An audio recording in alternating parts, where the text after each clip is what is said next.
From the King's News Desk, this is Daily Bread with the Mandated Reporter. I'm Angie, helping you understand the Bible in plain language, reporting the King's News one scripture at a time. Some days ago, I was reading in Numbers 6, and I didn't know that women actually took the Nazirite vow in ancient Hebrew culture. It says, verse 2, "Speak unto the children of Israel and say unto them, when either a man or woman shall separate themselves to vow a vow of a Nazirite to separate themselves unto Yah, he shall separate himself from wine and strong drink, and shall drink no vinegar of wine or vinegar of strong drink, neither shall he drink any liquor of grapes, nor eat moist grapes or dry. All the days of his separation shall he eat nothing that is made from the vine tree, from the kernels even to the husk. All the days of the vow of his separation there shall no razor come upon his head until the days be fulfilled in which he separateth himself unto Yah." ... So when I found that out, I was like, wait, I knew that men could take the physical Nazirite vow, but I didn't have an understanding of how a woman could take a Nazirite vow, because I knew that this was a patriarchal society. So after reading that, I wanted to find out exactly how a woman would have taken a Nazirite vow. So I went on a journey.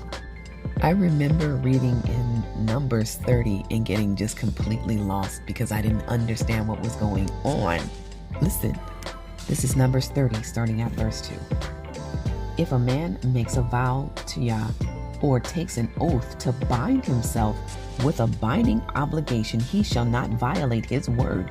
He shall do according to all that proceeds out of his mouth." Verse 3.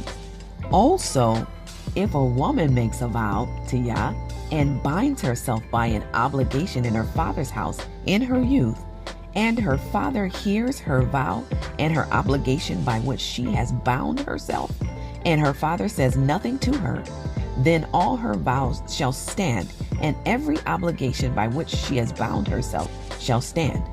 But if her father should forbid her on the day he hears of it, none of her vows or her obligations by which she has bound herself shall stand.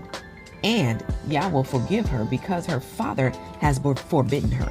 However, if she should marry while under her vows, or the rash statement of her lips by which she has bound herself, and her husband hears of it and says nothing to her on the day he hears it, then her vows shall stand and her obligation by which she has bound herself shall stand. But if on the day her husband hears of it, he forbids her, then he shall annul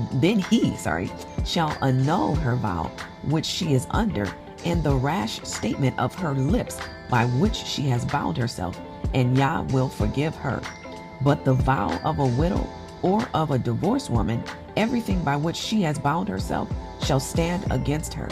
However, if she vowed in her husband's house, or bound herself by an obligation with an oath, and her husband heard it, but said nothing to her, and did not forbid her, then all her vows shall stand, and every obligation by which she bound herself shall stand. But if her husband indeed annuls them on the day he hears them, then whatever proceeds out of her lips concerning her vows, or concerning the obligation of herself, shall not stand. Her husband has annulled them, and Yah will forgive her.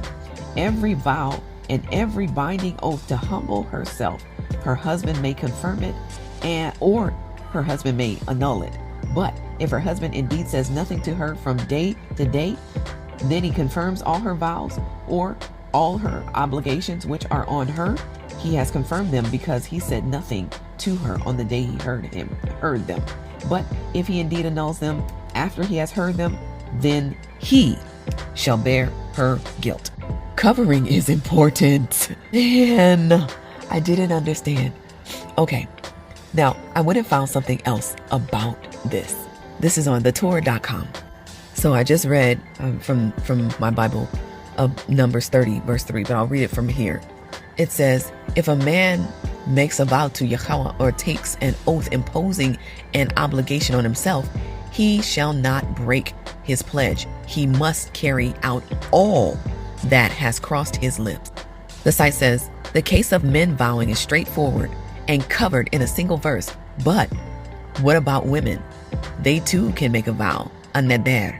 But the text adds a dizzying array of provisions in the verse 14, or the 14 verses that follow, limiting this ability. These are their bulleted points. The patriarchal authority figure can annul it, but only on the day that he hears it, not thereafter. You heard me read that in verses 4 through 6 for my Bible. If a woman passes from the domain of the father to that of a husband, and the vow is intact since her father did not annul it, the husband may still annul it, but only when he first hears of it. That's from verses 7 through 9. If she is widowed or divorced, her vow cannot be annulled. Verse 10. If she makes a vow while married, her husband can annul the vow, but only when he first hears of it. That's in verses 11 through 15. If the husband or father compel her to break the vow after the first day, then they are now responsible for what she vowed, or they bear her guilt. Man, understanding is key. We have a book of wisdom, but it says wisdom is the principal thing. Therefore, get wisdom, Proverbs 4:7. In all thy getting, get understanding. It is so important to have a covering, man. But that also brings light to the fact that we need to be praying for our fathers and our husbands, because they carry a heavy burden. Being a man is such a heavy burden, or no, I don't want to say burden, but a responsibility. And it is important that we are not knives, but that we are wives and good daughters, subjective wives and subjective daughters, because these men, good men, carry a lot. Being a husband and the father is a major, major responsibility. It is so important that we keep them in prayer. They have a huge responsibility. A family is no joke. Torah.com says, at issue here is the woman's autonomy, including her subjectivity. So not only do we have freedom, but we also need to come underneath the covering. Jezebel is not covered. She means unhusbanded. She's the one who wants to carry the burden. Do you really want to carry the burden? This was never meant for us as women to carry. The text attempts to balance her right to make a vow on her own initiative with the right of her patriarch to control her decisions. Control is not always a bad thing. To have your husband or your father step in and say, no, this is not okay. This is not allowed, is an okay thing. But if it's something that Yah showed you is beneficial to you, then you take it to him. But we still have to subject ourselves.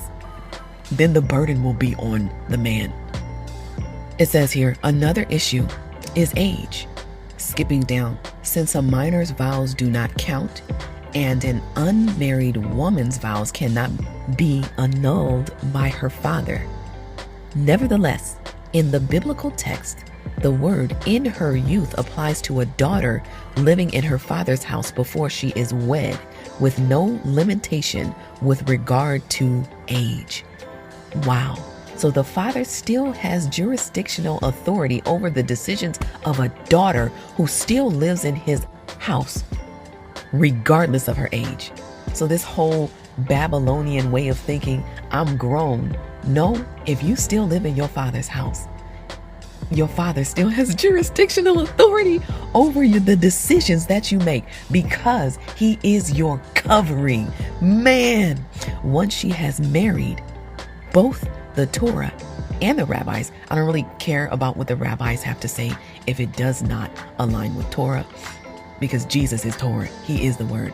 So let's just say Torah are in agreement that her husband has veto power despite her being a full adult. What do you think? Did you know this? Until the next episode, shalom.